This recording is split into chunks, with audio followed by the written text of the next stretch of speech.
pues a lo mejor podría mencionarte algunos otros, pero pues eso creo que es lo que así como que a mí en lo personal va a ser como mi acordeón, así como lo acabas de decir. Así es.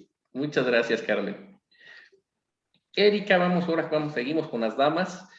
Erika, por favor, si nos indicas qué ve este punto tú recuerdas de la sesión del día de ayer, que no sea la carta descriptiva.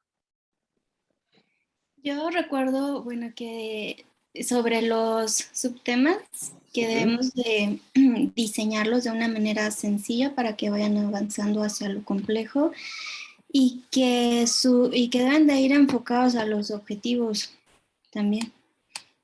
Ok, muy bien, que debemos empezar de lo más sencillo e ir incrementando el grado de dificultad. Muy bien.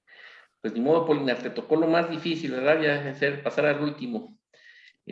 Algo que recuerdes de lo que tocamos ayer. Bueno, sí, o sea, los dos puntos que acaban de decir las compañeras, la cuestión de la carta descriptiva, de la cuestión de que nos acaba de decir la última compañera, es referente a los objetivos, que existe un objetivo general, después unos objetivos específicos y después los objetivos un poquito más aterrizados en cómo hacer el curso. Pero también lo más importante, y a eso me voy a referir, digamos, como tercer punto de mi aportación, es el diagnóstico de necesidades de capacitación de la empresa, porque ¿de qué sirve que les podamos dar algún curso de capacitación si no les va a servir? Entonces yo creo que es lo más importante también eso. Muy bien, eso es indispensable. Realmente nosotros luego como instructores nos dicen, quiero que me des un curso sobre este tema y que dure tanto. Y muchas veces no sabemos ni siquiera cuál es la necesidad que necesitamos cubrir y mucho menos si con las horas que vamos a impartir el curso se va a adecuar a la necesidad. Entonces empezamos un poquito al revés. Entonces sí es indispensable cuando vamos a dar un curso o ofrecerlo a alguna organización es ver cuál es su necesidad y de esta manera nosotros, o así como diseñadores expertos, pues adecuar a lo mejor ya el curso que tengamos a cubrir esa necesidad. Y esto lo vamos a plasmar en el objetivo. Recordemos que el objetivo general es como la base de donde se va a desprender todo mi curso. Muy bien. Entonces, eso eran los puntos más relevantes son esto. Primero, tener identificada la necesidad. Después, conforme a mi objetivo, voy a cubrir esa necesidad y de acuerdo a mis objetivos específicos, voy a asegurarme que se alcance mi objetivo general y de ahí se van a desarrollar de los objetivos específicos el temario que voy a ocupar para cubrir estos objetivos específicos y todo lo voy a plasmar en mi carta descriptiva, en mi planeación, en mi guía de instrucción, los diferentes nombres que tiene este mismo documento. Entonces, para que queden ahí plasmados y me va a ayudar a planificar este evento que sería mi curso de capacitación. Muy bien. Entonces, prácticamente, en resumen, es lo que se observó la sesión de ayer. Ahora vamos a continuar con nuestra sesión del día de hoy, ¿no? Con lo que ya vimos que íbamos a mencionar. Vamos a iniciar con lo que son las teorías del aprendizaje. Hay diferentes teorías y ninguna de ellas abarca por completo lo que se piensa que se pueda cubrir lo que es el aprendizaje de los seres humanos, que es lo que tratamos de cubrir o identificar realmente cómo aprenden los seres humanos. Entonces nosotros vamos a estudiar estas 4 teorías que son las que nos pide el estándar. Sin embargo, no quiere decir que sean las únicas o que alguna de ellas es la ideal, ¿no? Son las que estamos ocupando o las que exige este estándar y de alguna de estas 4 son las que podemos estar utilizando o una combinación de ellas durante el desarrollo o el diseño de nuestros cursos. Nos dicen que se han formado teorías desde diferentes enfoques que tratan de explicar cómo aprende el ser humano. Su objeto de estudio se centra en la adquisición de destrezas y habilidades, en el razonamiento y de conceptos. Sin embargo, se puede decir que no hay una teoría que abarque todo el conocimiento acumulado hasta el día de hoy. Entonces, Esto es lo que hace posible entender que la realidad se puede aplicar conceptos de una u otra teoría dependiendo de la situación y los objetivos que se estén buscando. El conocimiento de ellas permite fundamentar el diseño del curso, su enfoque, así como las estrategias de instrucción. Entonces, nos está indicando que nos vamos a apoyar de estas 4 teorías para asegurarnos que la que estemos utilizando va enfocada o dirigida a cubrir nuestros objetivos, ¿verdad? Y el propósito de nuestra instrucción. Muy bien, vamos a empezar con la teoría del conductismo. Hemos visto que esta teoría del conductismo la podemos resumir en que hay un estímulo y a ese estímulo se da una respuesta. El facilitador decide qué hacer en el grupo y el participante solamente recibe el conocimiento. Dice que es un recipiente a llenar del conocimiento. Entonces, aquí el nivel de alcance del aprendizaje depende mucho del facilitador, ¿verdad? El que tiene que hacer o decide qué hacer en el grupo, o sea, es el que da las indicaciones, las instrucciones, y de él depende en gran medida que se logre el conocimiento. Y que tiene que ser condicionado para responder correctamente a los estímulos. Se refiere al estudio del comportamiento de los seres vivos, que es observable y manipulable.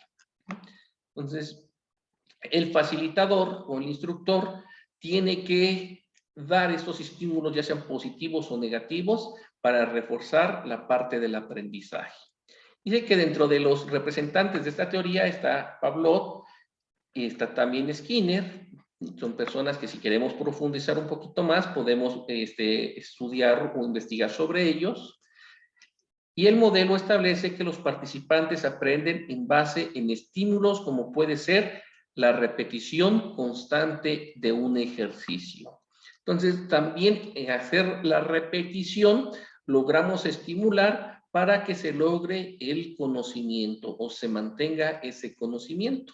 Aquí nos ponen como ejemplo, pues prender una computadora hasta lograr hacerlo sin ninguna equivocación.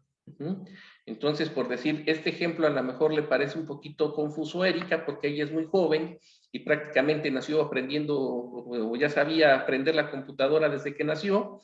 Sin embargo, los que nos topamos con la evolución de las computadoras no era tan sencillo, ¿verdad? A veces entrábamos hasta un programa de MC2 y buscar cómo entrar a un procesador al que queríamos utilizar.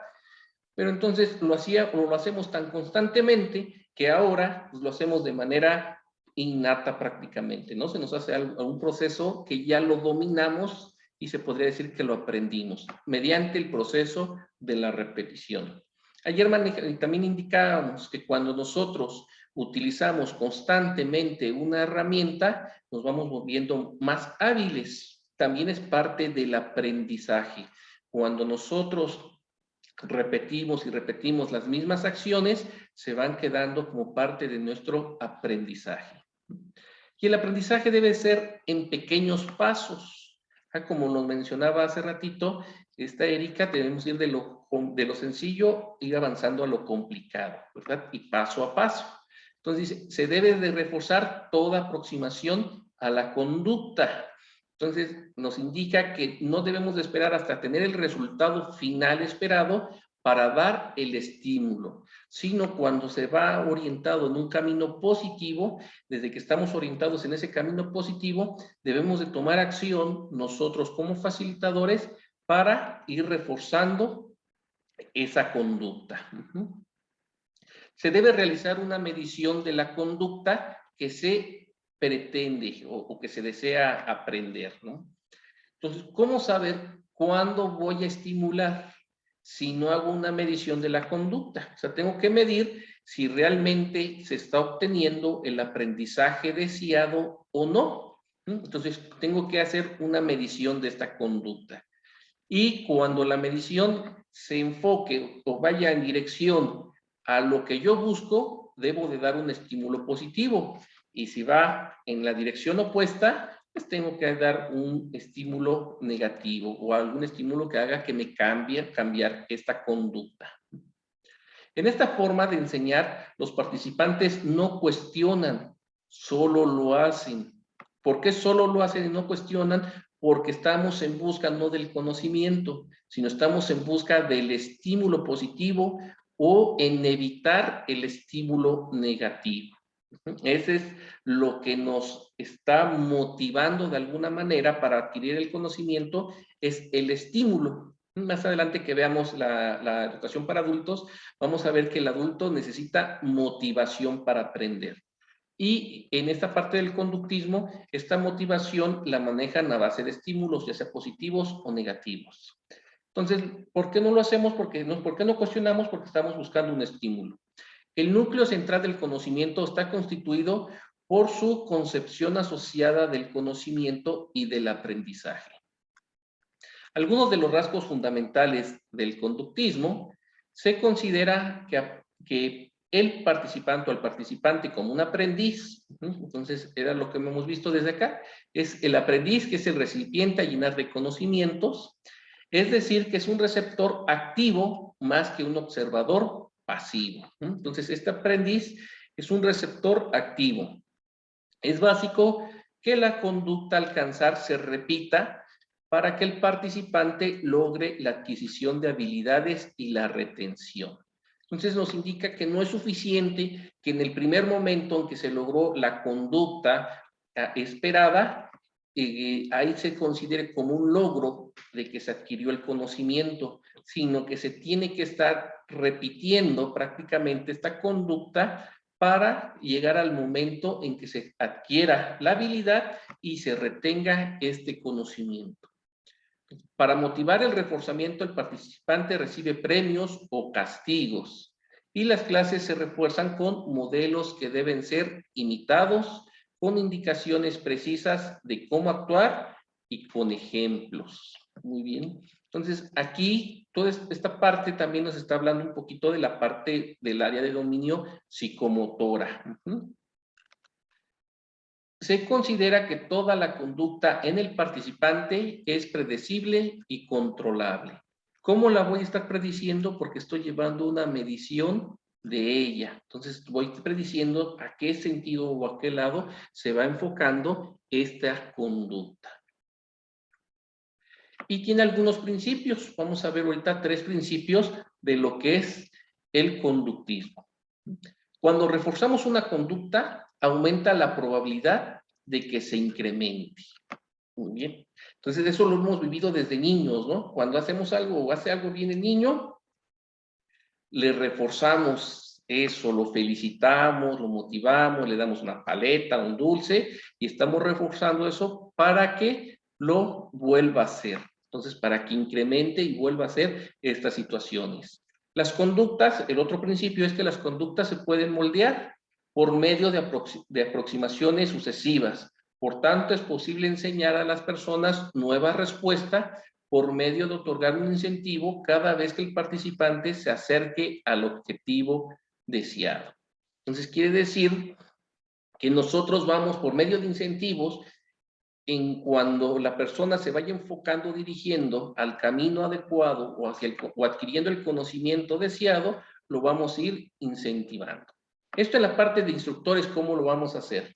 Pues nos va a ayudar lo que son nuestras evaluaciones formativas, donde va a ser los instrumentos que nos van a ayudar a medir, ¿verdad? A medir el grado de aprendizaje y si va en el sentido en el que nosotros esperamos. Y si va en el sentido que nosotros esperamos, pues tenemos que ir reforzando esas conductas, ¿verdad? Dar lo que son estímulos, ya sea positivos si es adecuada y negativos si va esto. Esto no quiere decir que a nuestros participantes les vamos a estar regalando paletitas o cosas así que van a ser nuestros estímulos, ¿verdad?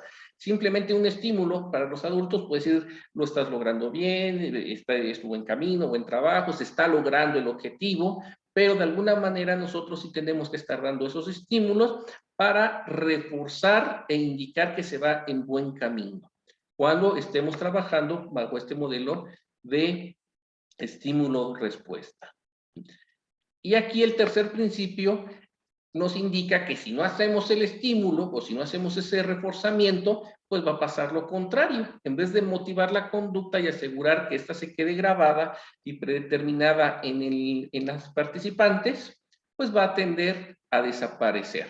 Entonces, si no hay un estímulo constante de la conducta o aprendizaje que se quiere del estudiante, se tendrá a desaparecer.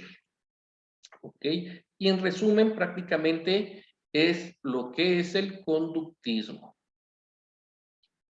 ¿Alguna inquietud que tengamos antes de entrar al constructivismo del conductismo? Que no haya quedado algún punto muy claro.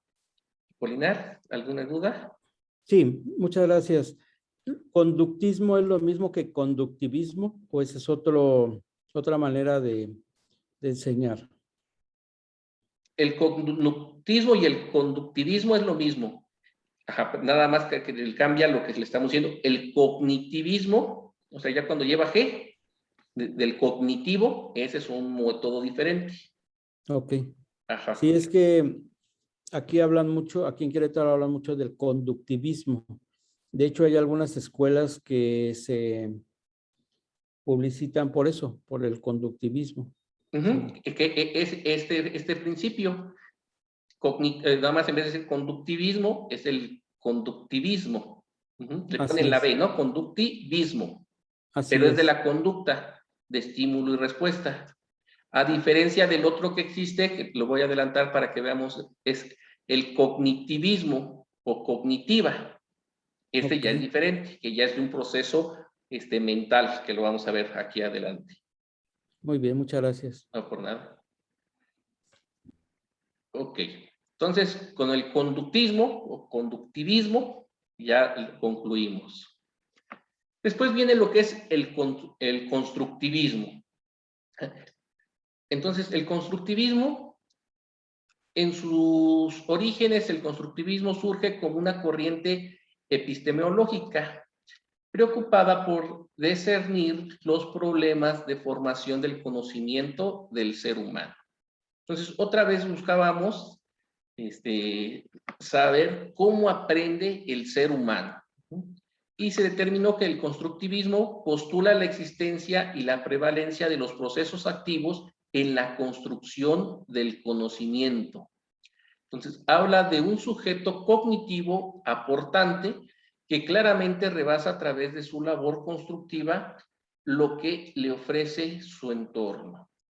Entonces, aquí hay una diferencia importante. En el anterior vimos que el gran rol lleva un papel muy fundamental, el que es el instructor, que le quedaba como un tipo maestro, que es el que daba la enseñanza. Aquí estamos indicando que se está construyendo y el participante es el que hace esos procesos mentales para poder construir el conocimiento y se va a apoyar de algunas cosas que vamos a ver más adelante, pero es muy importante el entorno. Entonces nos dice que la adquisición de conocimiento es por propia construcción. El sujeto se conoce, ordena y organiza el mundo desde su propia experiencia. Entonces, por este tipo de aprendizaje que tenemos los seres humanos, a veces tenemos tan diferentes puntos de vista en ciertas cosas, porque y estamos convencidos, cada persona está convencido de que esto es la realidad.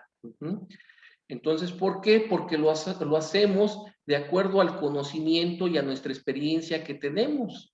Es como hace muchos años que se pensaba que la Tierra era plana, ¿verdad? Y estaba convencida la gente de ese conocimiento. Entonces, ¿por qué? Porque lo asociaban y lo construían, ese conocimiento, de acuerdo a sus propias experiencias y a los conocimientos previos que se tienen. Entonces, esto nos lleva a poder tener un conocimiento muy diferente en una persona y en otra persona tener una ideología o una creencia totalmente distinta u opuesta. Ok.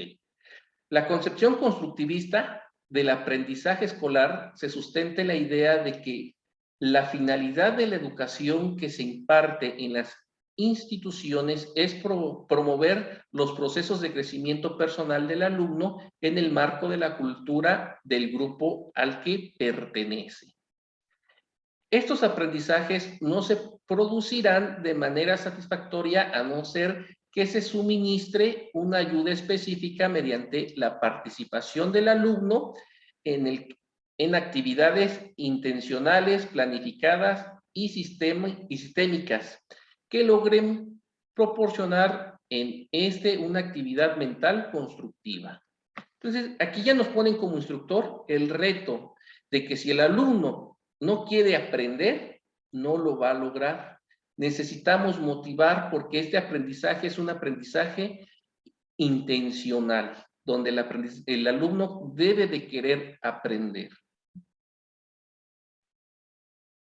Participa el alumno en actividad intencional, planificada y sistemáticas que logren y constructivismo. Ok.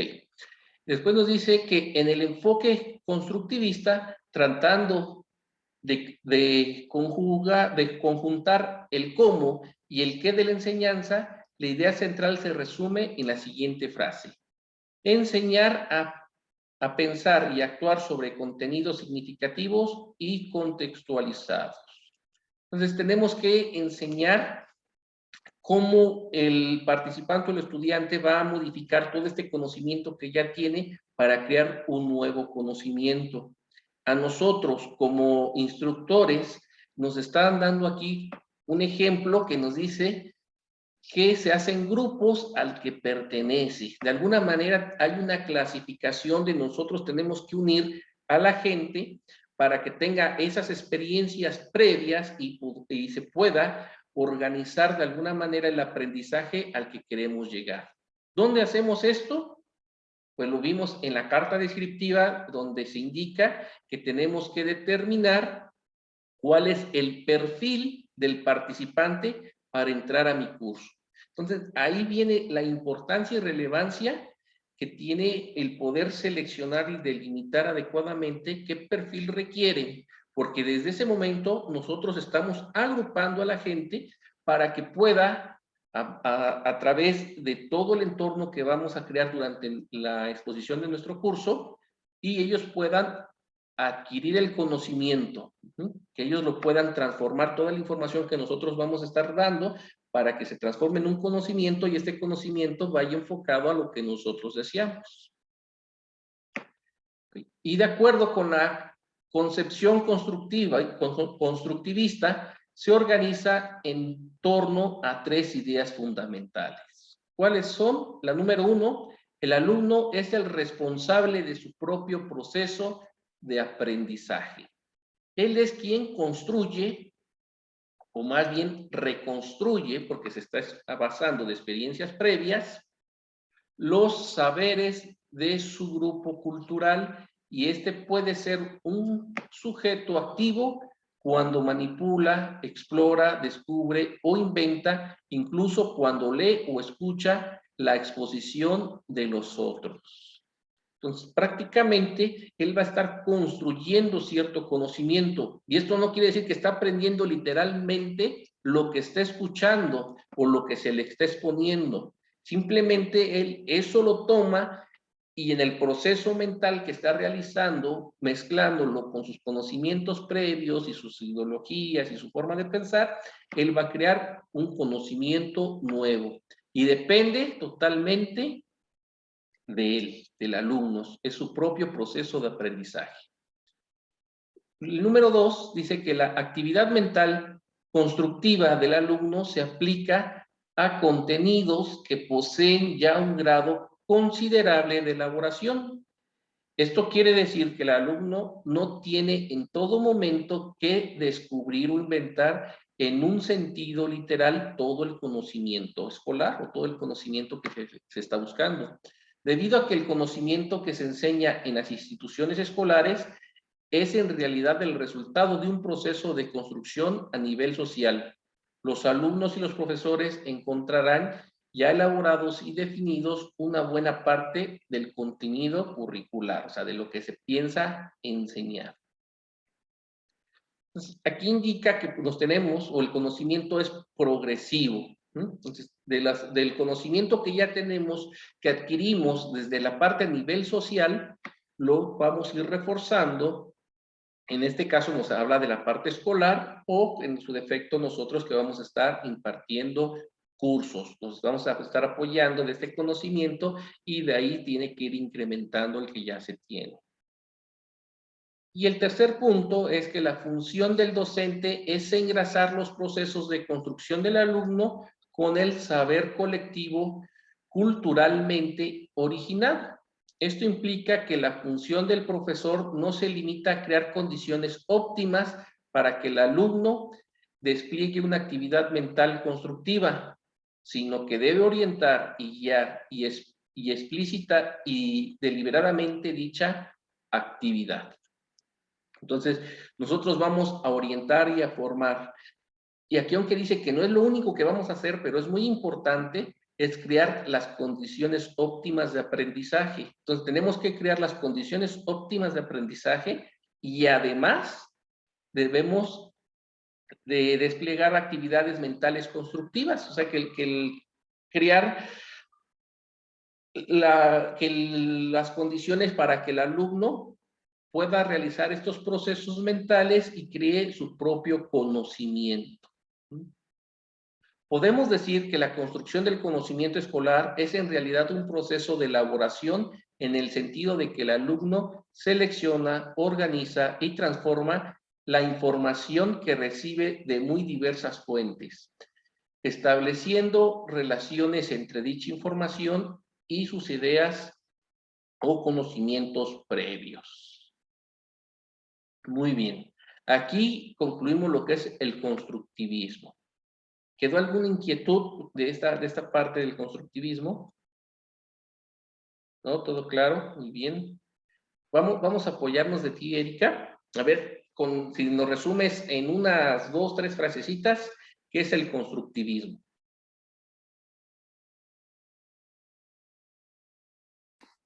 Bueno, yo anoté que aquí el participante es el que se construye a través de un aprendizaje intencional, hace grupos al que pertenece y nos puse que su conocimiento va siendo construido de una manera progresiva.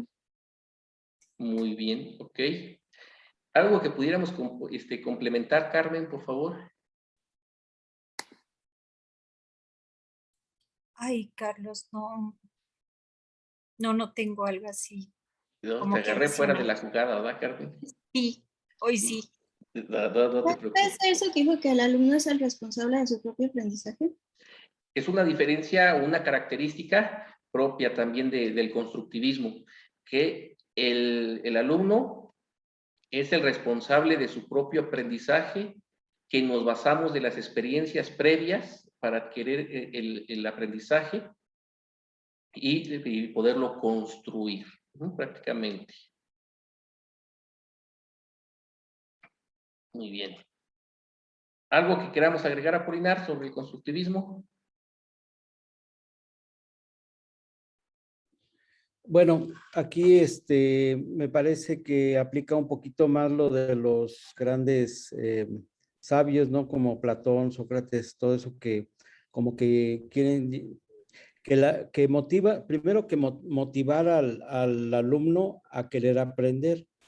Segundo, de preparar su mente, su corazón y hasta su espíritu para que, pues para que se aplique en eso, ¿no? Del conocer. Y tercero, como llevarlo de la mano para descubrir el saber o el conocimiento que debe de brotar de su ser. Pero definitivamente digamos, el objetivo del constructivismo es precisamente que arrancarle al alumno o a la persona que se le está orientando o dando algún curso, es arrancarle de él que se quiera superar. Y yo creo que es importante porque la persona que se quiere superar no solamente va a tomar el conocimiento de quien le está enseñando, sino va a tratar de mejorarse por sí mismo en otras fuentes. Muy bien. Bueno, aquí ya nos hizo como una mezcla hasta del humanismo, ¿verdad? Que apenas vamos a ver, porque que contempla otros puntos. Pero sí, realmente nosotros cuando estemos como instructores vamos a tener que mezclar estas tres teorías para lograr mejores resultados o utilizar en diferentes etapas una u otra. Pero muy bien, para el constructivismo lo podríamos determinar que es cuando el alumno, en base a su entorno y a los conocimientos previos, crea su propio conocimiento, ¿no? Entonces así lo podríamos resumir prácticamente.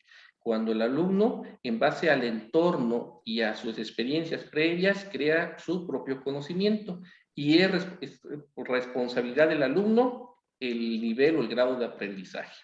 Pero bueno, vamos a pasar ahorita así cuando ya viene la parte del ser, que quién contempla el ser. Ahorita estábamos viendo que la parte del conductivismo, pues es estímulo y respuesta, y es muy mecanizado todo, ¿no? También, por decir, de esta manera se entrena normalmente a los animales, ¿verdad? Bajo un estímulo, una respuesta, y está muy mecanizado. El constructivismo, pues sí vemos la parte social un poco, donde se tienen ciertos conocimientos y tenemos que agrupar a las personas, y enfocamos a qué responsabilidad de él, pero no hablamos solamente de procesos mentales, no estamos hablando de la parte emocional o la parte del sentir del participante. El que ya cubre esta situación, ahora sí es el humanismo. El humanismo, su principal expositor que ha estudiado esta parte del humanismo es Carl Rogers, y él considera que el aprendizaje como una función de la totalidad de las personas, ya lo hace de manera integral. Contempla también toda la parte del ser. Y nos dice que afirma que el proceso de aprendizaje genuino no puede ocurrir sin el intelecto del estudiante, sus emociones, ya está incluyendo aquí toda la parte emocional, y lo que nos mencionaba Apolinar hace ratito, y la motivación para el aprendizaje.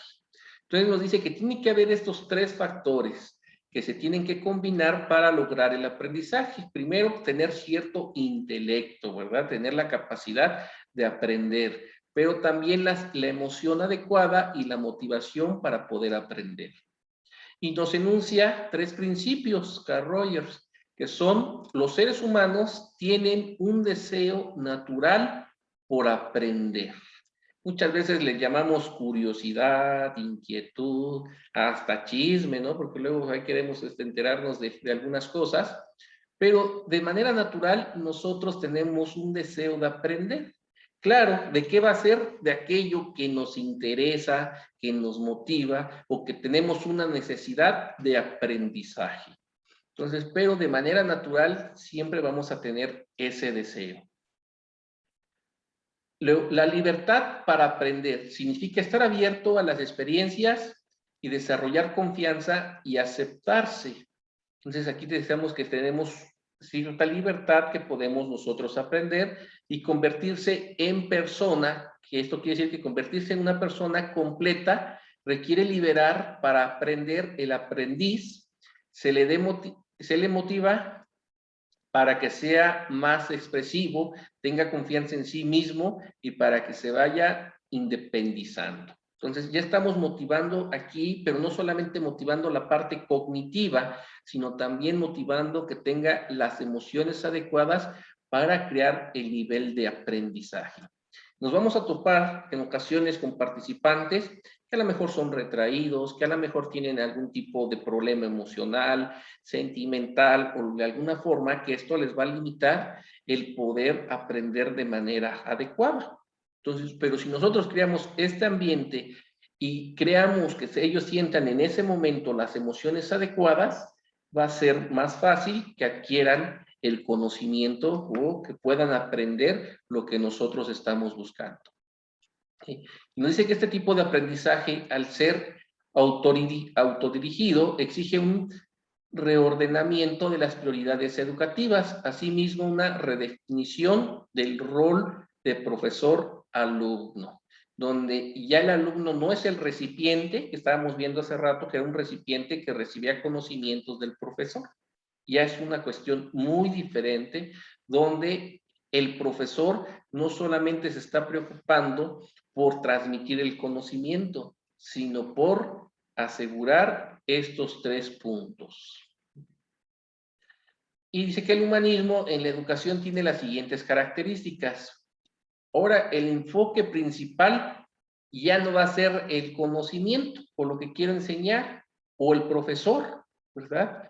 Ahora, el enfoque principal es el alumno. Y debemos dar a los estudiantes la oportunidad de explorar y entrar en contacto con sus sentidos, autoconceptos y sus valores.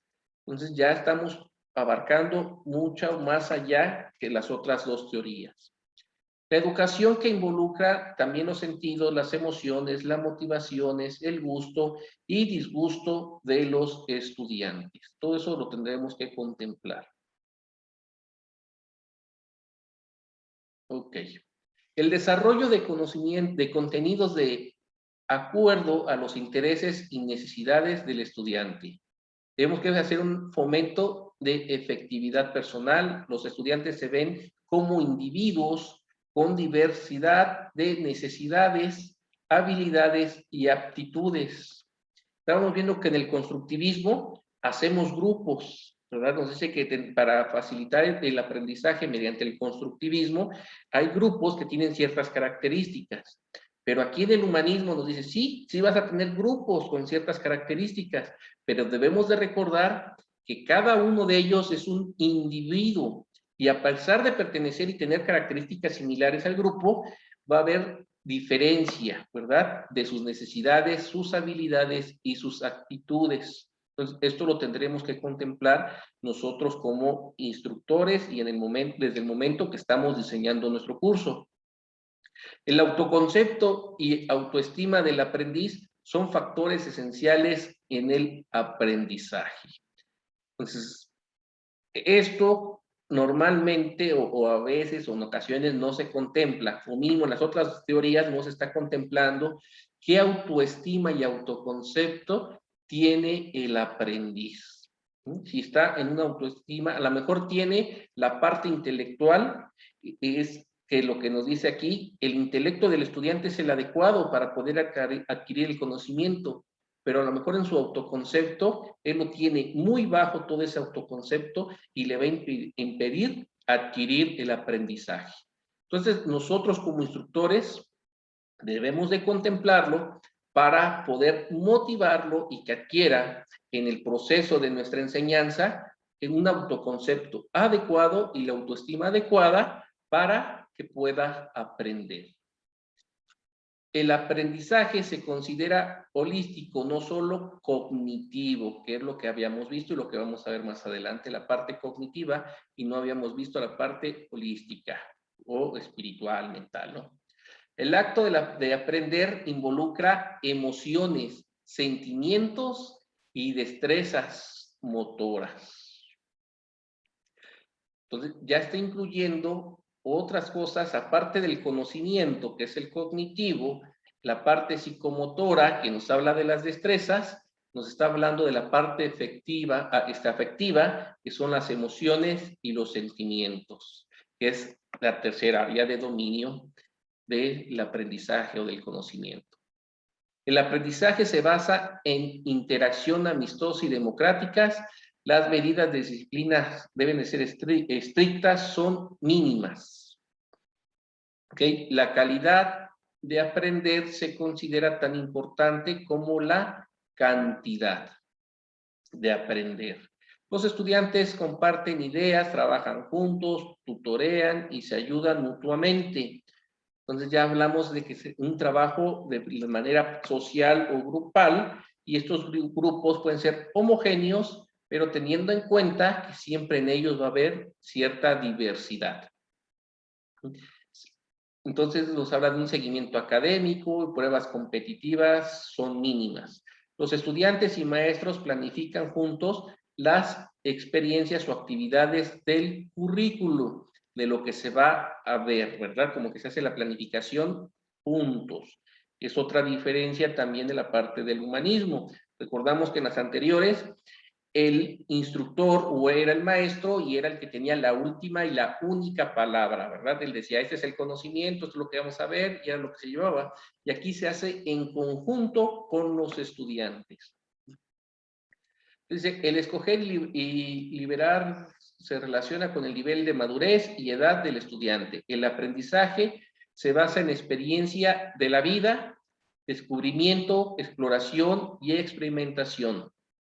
Rogers comienza exponiendo algunas de sus convicciones básicas. Una de las más significativas es su defensa de la subjetividad del individuo. Cada persona vive en su mundo específico y propio, y ese mundo privado es el que interesa a la teoría, ya que es el que determina su comportamiento. Ok. Entonces, aquí nos dice que todo individuo vive en un mundo continuamente cambiante de experiencias de las cuales él es el centro, ¿verdad? Cuando creemos que nosotros, pues todo lo relacionado hacia mí, yo soy el centro de ese mundo, ¿no? El individuo percibe su experiencia como una realidad. Entonces, lo que me está pasando a mí es la única realidad que existe y reacciona a sus percepciones. Sus experiencias es nuestra realidad. El individuo posee la tendencia inherente a actualizar y desarrollar su organismo por medio de la experiencia. Ok. Procesos motivacional, es decir, a desarrollar toda su capacidad de modo de que le sirva para mantenerse y expandirse. Según este postulado, Rogers acepta una única fuente de motivación en la conducta humana y es la necesidad innata de autoactualización. Ser lo que podemos llegar a ser y ser nosotros mismos, convertirse en una potencia, en un acto. Entonces, aquí volvemos que en el humanismo lo más importante es el alumno, ¿verdad? Cae en todo en el ser. Ok. ¿Alguna duda de la parte del humanismo? Vemos aquí que el humanismo, con su característica principal, es que ya incluye la tercera área de dominio del aprendizaje, que es el ser. Ya contempla las emociones, los sentimientos para el poder aprender. Y la cuarta teoría que vamos a ver es la teoría cognoscitiva. Y esta está basada en la introspección, en hacer que el cerebro trabaje con ideas críticas o de juicio y se dirija hacia el planteamiento de problemas y la toma de decisiones. Estudia el conocimiento y cómo se da el proceso de aprendizaje mental. Ya está hablando que el aprendizaje se da en un proceso mental. Y esta teoría considera que son 9 los factores de aprendizaje que favorecen este proceso mental. Uno es la memoria, que sin ser un método de aprendizaje, sí es una consecuencia de este, y además, mientras más significativo, emotivo o interesante sea lo que se aprende, más fácil es de recuperar. ¿Ok? Eso quiere decir que mientras más nos interesen las cosas, es más fácil que lo recordemos, que es que va a actuar ahí la parte de la memoria. Otro punto que también contribuye es la experimentación, y nos dice que lo que se hace no se olvida. Es más que una frase, es una forma de mediar la teoría y la práctica. Entonces, cuando nosotros ejecutamos o realizamos las cosas, es más probable que se refuerce o se quede ese conocimiento. La repetición, este factor facilita el aprendizaje. Ya vemos que la repetición, desde la parte de la conductivo o de la parte conductiva, la teoría de conductiva, también había lo que es la repetición. Y esto nos ayuda a facilitar el aprendizaje. Posteriormente, tener un reforzamiento es la generación de un estímulo a fin de lograr que una conducta se repita. Se dividen en intrínsecos y extrínsecos. Los primeros se derivan de la propia satisfacción que produce la conducta, como puede ser el éxito, el logro, etc. Y los que son extrínsecos son los premios, estímulos o reconocimientos que deriven de otras personas. Sin embargo, existe su contraparte, que son los castigos, y buscan evitar la conducta. Sin embargo, produce resentimiento y desmotiva cuando hay estímulos negativos. Entonces, este reforzamiento también nos suena a la parte del conductismo. Otro punto que nos habla para la teoría del cognitivismo es la atención y la concentración. Consiste en aplicar selectivamente la conciencia sobre un objeto en el campo mental para después aplicar todo el potencial de la mente sobre el objeto para aprender. El punto 6 es la comprensión, que involucra la operación mental como el análisis, la síntesis, la inducción, la deducción y la selección. Entonces, tenemos que comprender lo que queremos aprender. Hay muchas cosas que nada más nos queremos basar de lo que es la memoria y la repetición, y por cierto tiempo nos funciona. Lo tenemos ahí en esta parte de la memoria, pero cuando ya llega la comprensión, ese conocimiento se va a quedar por mayor tiempo. Otra parte es el interés. Entonces, se consiste en promover la motivación. Entonces, el interés es un motivador, o lo que nos va a tener motivados para poder aprender. Y después viene lo que son las emociones. Se refiere a buscar la excitación emocional de mediana intensidad. De esta forma el aprendizaje se incrementa. Entonces, nos tiene que motivar y también emocionar la parte del aprendizaje, que dice que es suficiente una mediana intensidad de esa emoción. Y la retroalimentación es despertar la crítica constructiva. Se refiere a evaluar de manera objetiva nuestras fallas, los logros y aciertos a fin de aprender. Entonces, esta es la parte de la teoría cognitiva. Muy bien. Entonces, ya vimos lo que son nuestras 4 teorías, pero ¿cómo las vamos a utilizar? ¿Para qué nos va a servir durante el diseño de nuestro curso? Entonces, vimos de que nuestro objetivo lo tendremos que realizar, nuestro objetivo, bajo las 3 áreas del dominio, ¿verdad? Que vimos que es la parte cognitiva, la parte psicomotora y la parte afectiva. Y entonces dijimos que vamos a tener ciertos verbos, pues ese verbo va a ser una meta a alcanzar durante mi objetivo, y de ahí van a surgir los objetivos particulares.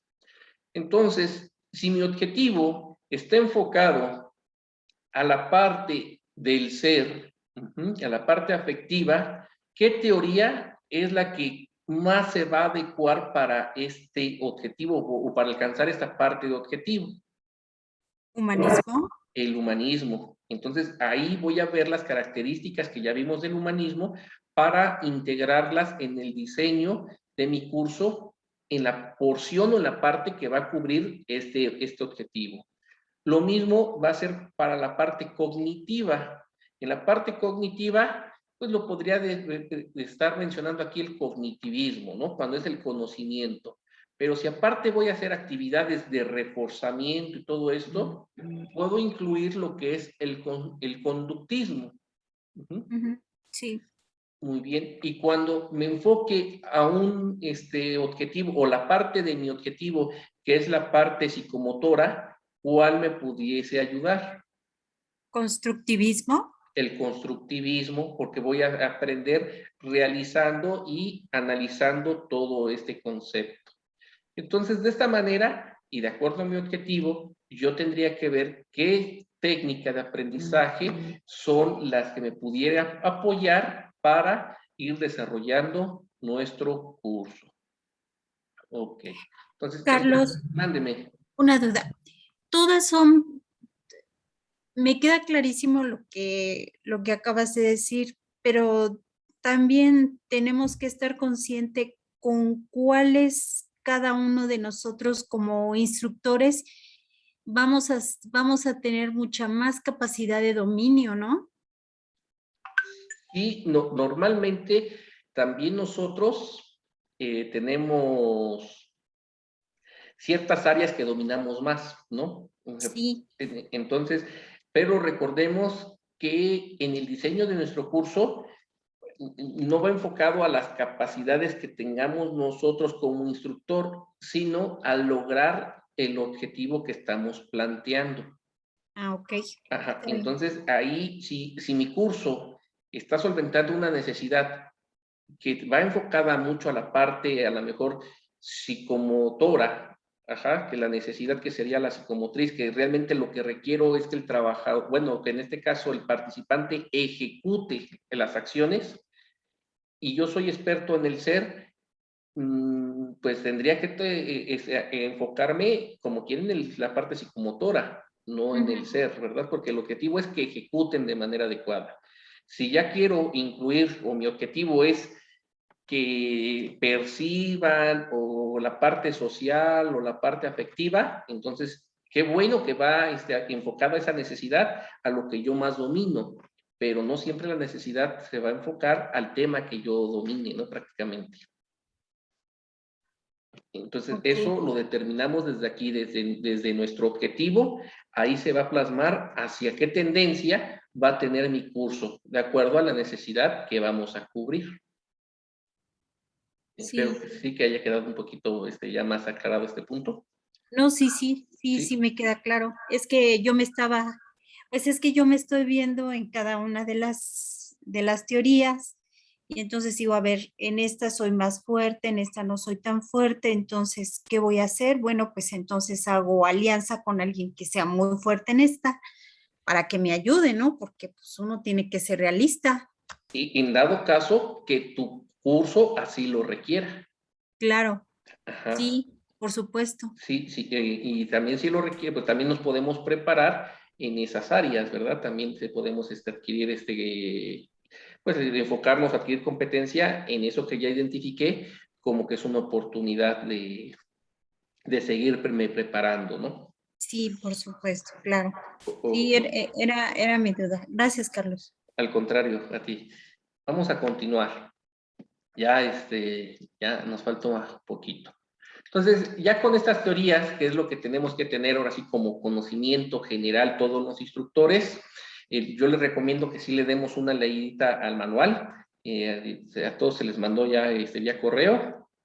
Si no les ha llegado, hay que checar allí en spam porque luego se van por ahí los correos. Ahí viene mayor información y no nos limitemos al manual, ¿no? De esto hay mucha información. En el manual podemos a lo mejor sacar la bibliografía, o con los nombres que ya tenemos aquí en la presentación, con ellos podemos entender, o hay libros completos de esto, ¿no? Ok. Ahora sí viene la otra parte que también tenemos que tener muy en cuenta, lo que es la educación para adultos. Es muy diferente cómo aprende un niño a cómo aprende un adulto, y tenemos que considerar ciertas cosas. Entonces nos indica que la educación de adultos se puede definir como toda iniciativa concreta y organizada, ya sea público o privada, de proporcionar a los adultos las oportunidades de aprendizaje formal o informal que contribuya a su evolución personal, profesional y vocacional. Pero bueno, dentro de los principios de la educación para adultos es necesario despejar el término de andragogía, que era lo que estábamos viendo, y derivado de la palabra griega anere, que es adulto, y agogos, que es conductor de la enseñanza, indicando que es ello el término que se designa al estudio y aplicación de la educación para adultos. Entonces ahí nos viene prácticamente dónde viene el origen de andragogía, y que es el término para designar el estudio y aplicación de la educación para adultos. Y el modelo andragógico, basado en sus principios o premisas del aprendizaje, de la siguiente manera. Primero tenemos que el adulto tiene que tener la necesidad de saber. Los adultos necesitan saber por qué deben aprender algo antes de aprenderlo. Si no, no lo aprendemos. Y aquí nos vamos a enfrentar a muchas cosas.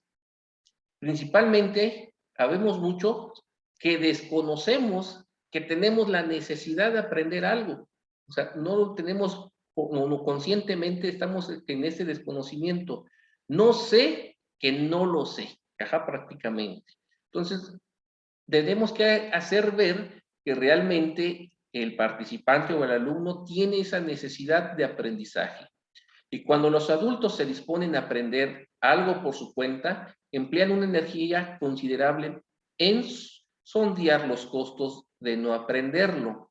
En consecuencia, uno de los nuevos aforismos en la educación para adultos es que la primer labor del instructor del aprendizaje es ayudar a los aprendices a darse cuenta de que necesitan aprender.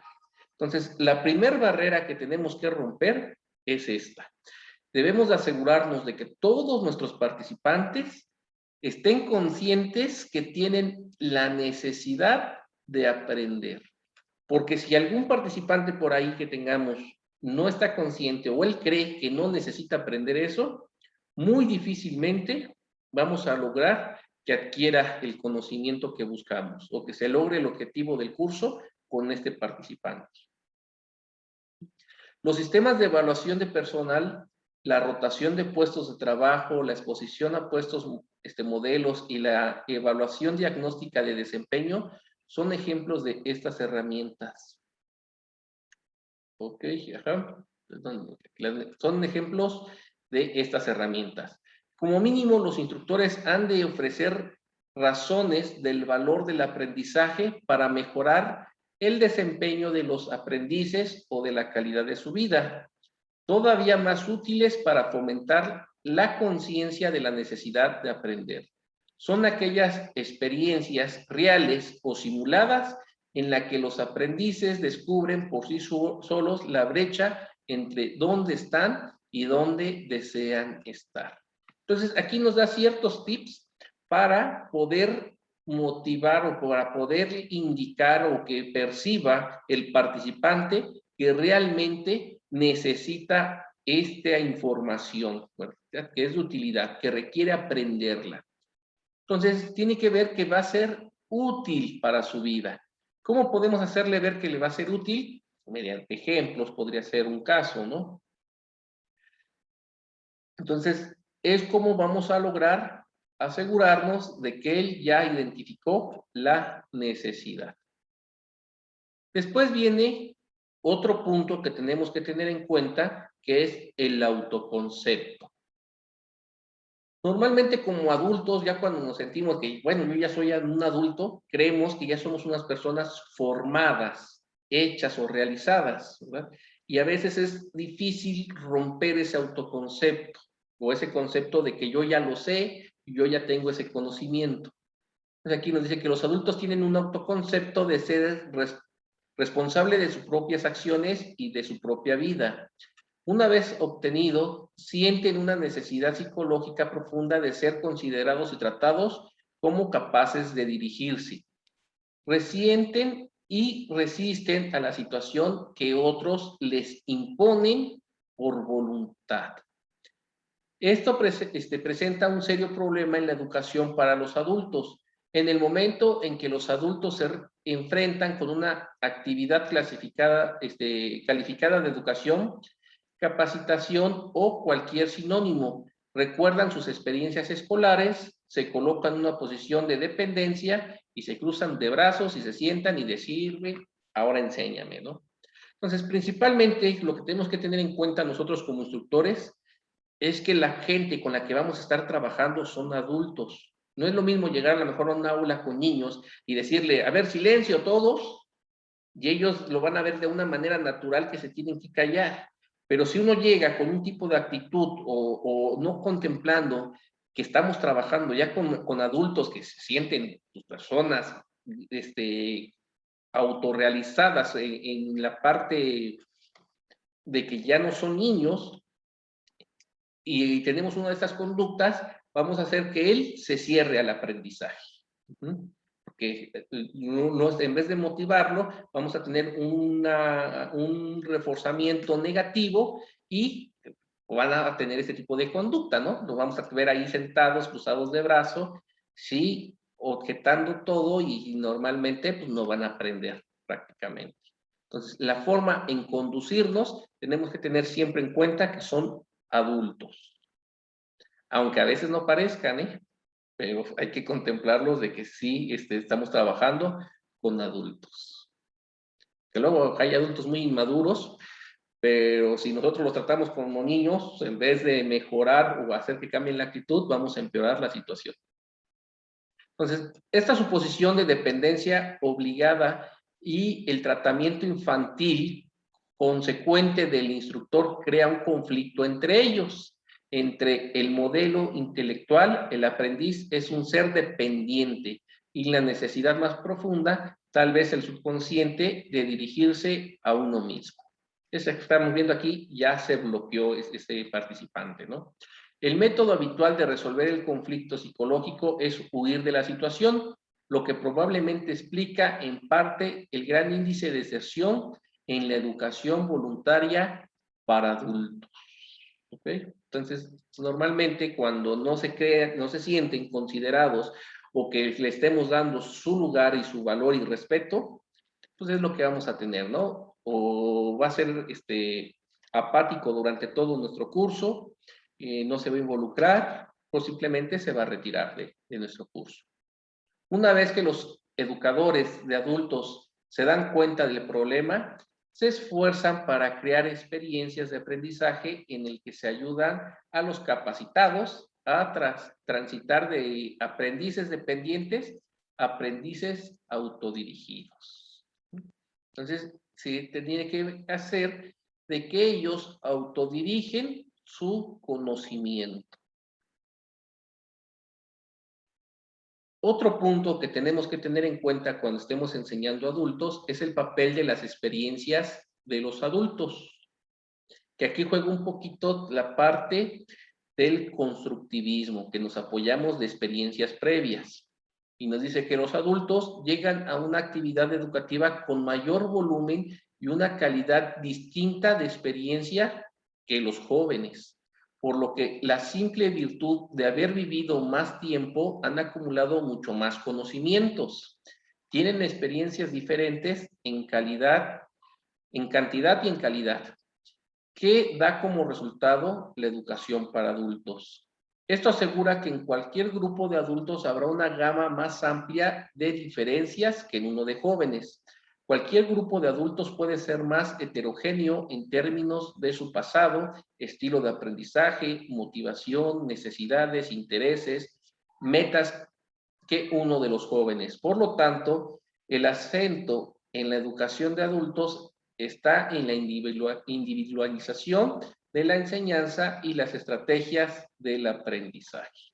Entonces, tenemos que contemplar que mientras más vamos creciendo, más tiempo pasamos, vamos aprendiendo más cosas, somos un grupo más heterogéneo, aunque tengamos ciertas características similares, pero debemos aprovechar estas experiencias de los adultos para enfocarlas al conocimiento o al tema que nosotros estemos tratando. Eso va a depender la habilidad que tengamos nosotros como instructores. Esto significa también que para muchos tipos de aprendizaje, los recursos más ricos residen en los aprendices adultos.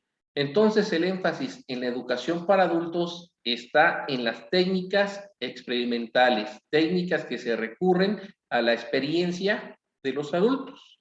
Entonces, lo vamos a tomar más bien como algo positivo y donde nos va a ayudar que esta gran variedad de experiencias nos va a hacer más rico nuestro curso y poder hacer más fácil que se logren los objetivos. Como grupos de discusión, ejercicios de simulación, actividades de solución de problemas, estudios de caso y de laboratorio, en lugar de técnicas de transmisión, también hay mayor énfasis en las actividades en pareja. Entonces, aprovechemos todo este conocimiento que ya han recorrido, que ya tienen los adultos, para fomentar o crear el nuevo conocimiento que estamos nosotros buscando.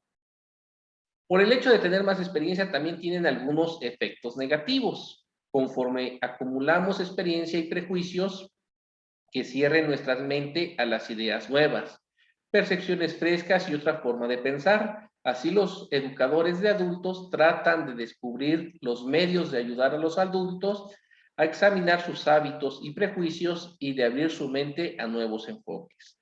La educación de la sensibilidad, el valor de la clarificación y de las escalas del dogmatismo son algunas técnicas con que se ataca a este problema. Entonces, hay que tener cuidado, ¿sí? Van a tener más experiencias, pero este conocimiento que han adquirido durante el transcurso del tiempo también pudo llevarlos a malos hábitos, a tener ciertos prejuicios o dudas que en vez de reforzar pudieran entorpecer. Entonces, tenemos que tenerlo en cuenta para evitar que suceda durante el desarrollo de nuestro curso. Después viene la disposición para aprender.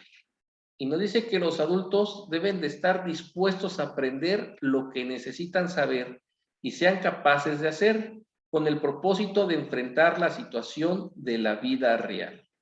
Entonces tiene que haber cierta necesidad o deseo, estar dispuestos a aprender. Y para que sea esto, debemos de estar conscientes de que ellos pueden ser capaces de lograr lo que buscamos aprender. Es por decir, si vamos a lo mejor a una empresa y le decimos a alguien de intendencia, este es un curso para gerencia, o sea, vas a adquirir habilidades gerenciales, pues a lo mejor esa persona nunca va a entender nada. ¿Por qué? Nunca va a poner atención porque va a estar indispuesta al aprendizaje. Pues yo, ¿cuándo voy a lograr ser gerente? Sin embargo, le decimos, este curso es para habilidades gerenciales y vas a poder conocer tú que estás en intendencia cómo ir evolucionando y en un transcurso de 2 años poder aspirar a un puesto de gerencia. Entonces ya estamos haciendo que ella tenga o que va a ser capaz, aún con sus características actuales, a lograr lo que deseamos alcanzar. Entonces esa disposición nosotros la tenemos que crear dentro de los participantes. Entonces, ¿cómo lo vamos a hacer? Pues deben de saber que lo necesitan, que fue el primer punto que vimos, y que son capaces de poder lograr esta situación. Cuando nosotros nos sentimos incapaces de lograr lo que estamos buscando, solitos nos estamos alejando, renegando o apartando. Y la función del instructor es ver que todos los participantes son capaces de lograr el objetivo que estamos buscando. ¿Okay? Con el propósito de enfrentar la situación de la vida real. Un rico recurso de la disposición para aprender son las tareas existenciales que llevan en una etapa de desarrollo a la siguiente. Lo que es nuevamente llevar de paso en paso al participante, de lo más sencillo a lo complejo. La implicación crítica de este supuesto es la importancia de situar las experiencias de aprendizaje de modo que coincidan con dichas tareas. Por ejemplo, un joven de segundo año de secundaria no está lista para aprender sobre nutrición infantil ni las relaciones matrimoniales, pero en cuanto se comprometa, después de titularse, estará lista. ¿Ok? Entonces, ¿en qué momento le va a servir esta información? Los obreros no clasificados no están listos para un curso de supervisor hasta que se domine el trabajo y hayan decidido que están preparados para asumir más responsabilidad. Parecido al ejemplo que habíamos dado hace ratito. Sin embargo, no es necesario sentarse a esperar a que la disposición aparezca naturalmente. Hay maneras de inducirla mediante la exposición o modelos de un desempeño superior, ejercicios de estimulación y otras técnicas. Entonces, nos está diciendo que nosotros como instructores tenemos que buscar la técnica adecuada para que nuestros participantes conozcan la necesidad y se visualicen que son capaces de lograr este objetivo Y ya vamos a utilizar diferentes técnicas para lograr esto. Pueden ser mediante ejercicios o planteando los pasos a seguir o el proceso que se debe de realizar o en qué momento ellos podrían lograr lo que nosotros estamos buscando que aprendan. Ok. El otro punto es la orientación del aprendizaje. Y nos dice que en contraste con los niños y los jóvenes que están centrados en temas escolares, los adultos se centran en la vida, ¿sí? En tareas o problemas en orientación del aprendizaje. Entonces, los adultos se motivan a aprender en la medida en que perciban que el aprendizaje les ayude en su desempeño y a tratar con los problemas de la vida.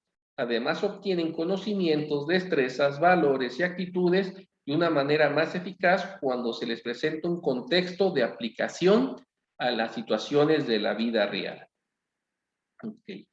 Entonces, el adulto normalmente no está aprendiendo por aprender, ¿verdad? Muchas veces cuando somos niños, pues vamos a la escuela y sabemos que vamos a aprender, pero cuando somos adultos necesitamos aprender algo que va a tener utilidad en nuestra vida, ya sea en nuestra vida profesional, académica o personal, para que podamos aprender.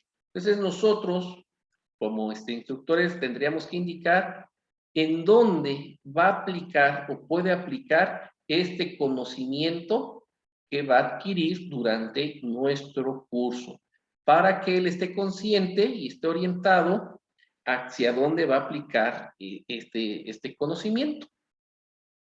Y viene de la mano con la parte de la motivación, va a ser un motivante para que él pueda aprender. Y nos dicen aquí que la motivación es el enfoque sobre la motivación más difundido y aceptado. Entonces, el enfoque de Abraham Maslow. Y dice que los estudios de Maslow lo llevaron a estructurar la necesidad que el hombre experimenta con base en una jerarquía. Esto hace que los humanos reaccionen de conformidad con la necesidad dominante en un momento determinado y establece que la motivación está en función de la satisfacción de que alcance las prioritariamente, ¿no? Sus prioridades. Y de ahí viene lo que es la pirámide de Maslow, que a lo mejor han escuchado, que es cómo satisfacemos nuestras necesidades. Nos dice aquí, luego entonces los motivadores más potentes son las presiones internas, el deseo de incrementar la satisfacción laboral, la autoestima, la calidad de vida. Todos los adultos normales tienen la motivación natural de seguir creciendo y desarrollándose en el ámbito que sea, pero con frecuencia topa con un obstáculo como un concepto negativo del alumno por inaccesibilidad de oportunidades, recursos, limitaciones, tiempos y programas que infringen en los principios del aprendizaje. Entonces, nos dice que nosotros vamos a motivar de acuerdo a estas necesidades que todos tenemos como seres humanos. Pero tenemos que tener cuidado de motivar en el nivel adecuado. Porque si a una persona la estamos motivando en necesidades de estima o de autorrealización, pero no ha cubierto sus necesidades básicas, no vamos a lograr la motivación. Entonces, vamos a tener que motivar de acuerdo a la necesidad que requiera nuestro participante. Y esta es la escala o valor que le damos a cada una de ellas, ¿no? Primero tenemos que cubrir nuestras necesidades fisiológicas, nuestras necesidades de seguridad, nuestras necesidades sociales, necesidades de estima y necesidades de autorrealización. Muy bien. Entonces, hasta aquí son las características que tiene lo que es la andragogía, que es el estudio para adultos. Entonces, estos puntos que tocamos los tiene que cubrir o los tenemos que cubrir y tenerlos presentes durante el diseño de nuestro curso, pero también durante toda la impartición del curso, ¿sí? Para asegurar que estamos motivando, creando la necesidad, aprovechando la experiencia, respetando el autoconcepto de los adultos para lograr que se alcance este aprendizaje. Ok. Hasta aquí, ¿alguna duda de la parte de andragogía? ¿No? ¿Todo muy claro? Sí, muy bien. Mándeme. ¿Cómo sería un ejemplo en alguna clase? Que nos hablara de acuerdo a su experiencia que vivió con cierta cosa o algo así, que la compartiera. Ajá, eso nos podría ayudar para aprovechar la experiencia previa que tiene el participante, ¿no? Claro que recordemos que todos los ejercicios y actividades que realizamos deben estar enfocadas a los temas de estudio que estamos abarcando. Entonces, si pudiéramos a lo mejor aprovechar la experiencia de acuerdo a tu actividad o a tu experiencia, ¿en qué has utilizado este conocimiento, no? O ¿en qué crees que te pudiera funcionar esto? Y entonces, si él no tiene ni idea, pues quiere decir que todavía no tiene la necesidad de aprendizaje. Entonces, ahí entra uno como instructor y tú dices, lo que vas a aprender aquí, lo pudieras aplicar en esto que va relacionado a tu experiencia previa. Y entonces, ahí ya estamos creando la necesidad de este conocimiento. No sé si aclaro tu duda, Estérica, ¿sí? Ok, muchas gracias. Gracias. ¿Alguna otra inquietud, Apolinar, Carmen? ¿No? Esto lo tenemos que seguir repasando, pero principalmente nos va a ayudar en los casos reales, ¿verdad? Cuando estemos nosotros en el diseño de nuestro curso, ahí vamos a plantear, por decir, como actividades, lo que comentaba Erika, qué preguntas podemos realizar para asegurarnos que se está teniendo la parte de la motivación, del autoconcepto, cómo asegurarnos que realmente todos los participantes identifican que es una necesidad este curso. Y en el diseño, ahí lo vamos a colocar, a lo mejor en alguna actividad o en alguna etapa dentro de nuestra carta descriptiva. Muy bien. Ok. Entonces, ¿alguna otra inquietud que tengamos? Sí, yo tengo una. Adelante, Paulina. Referente al material, es que ya revisé el manual y estos temas no vienen en el manual. Esto nos van a dar otro manual de los, ¿cómo se llama? De lo que acabamos de ver. De toda la parte de andragogía, que me parece que no viene ahí en el manual, esto lo podríamos tener ya en la parte de la presentación. Esto es, pues prácticamente son los puntos que tendríamos que cubrir y tenerlos presentes, son los que vimos al inicio, que aquí vienen resumidos, que son... que todavía no llegamos aquí. Estos. Diseño de formación, el humanismo, principios para adultos. Esto que viene prácticamente en el manual. Lo que vamos a dar todavía el material que tenemos pendiente por entregar son los estándares. En el estándar vienen todos los requerimientos y viene esta parte así, no desglosada, sino por punto. Vamos a dar las dos presentaciones. La presentación esta, lo que es la del 301, la presentación que sería del 217.01 y estaríamos entregando todo el juego de documentos para hacer nuestros productos. Si se requiere algo más, pues con gusto lo entregamos, ¿no? Entonces, yo creo que con esta parte cubriríamos los temas que necesitamos reforzar. Pero, Carlos, es el material que nos comentaste que nos iban a entregar el lunes, ¿no? Porque los estaban terminando de hacerle sus adecuaciones. El material son los formatos para el lunes, así es. Ajá, ok. Sí, esta presentación que es la del 301, esa la estaríamos mandando prácticamente, mañana terminamos y la mandaríamos el jueves junto con la grabación de la clase de mañana. Entonces tendríamos la grabación y la presentación que correspondiente a la 301, para que podamos repasar. Al finalizar lo que es la alineación de la 217, se va a mandar un documento concentrado con los links de acceso a todas las sesiones que hemos tenido, ¿no? Prácticamente, para que ya lo tengan ahí concentrado y en el momento que tengan alguna inquietud, poderla revisar. Muy bien. Ok, no sé si hay alguna otra duda o no sé si quedó claro, Apolinar, o algo más. No, está bien, muchas gracias. No, al contrario, muchas gracias a ustedes. Entonces, pues no queda más que agradecer ahorita el tiempo que nos han brindado y nos estaríamos viendo mañana ya para concluir con la 301, igual a las 6 de la tarde con el mismo link. ¿Ok? Ok, Bueno, que tengan bonita noche. Hasta luego. gracias. Buenas noches, hasta Buenas luego. noches, hasta luego. Hasta luego.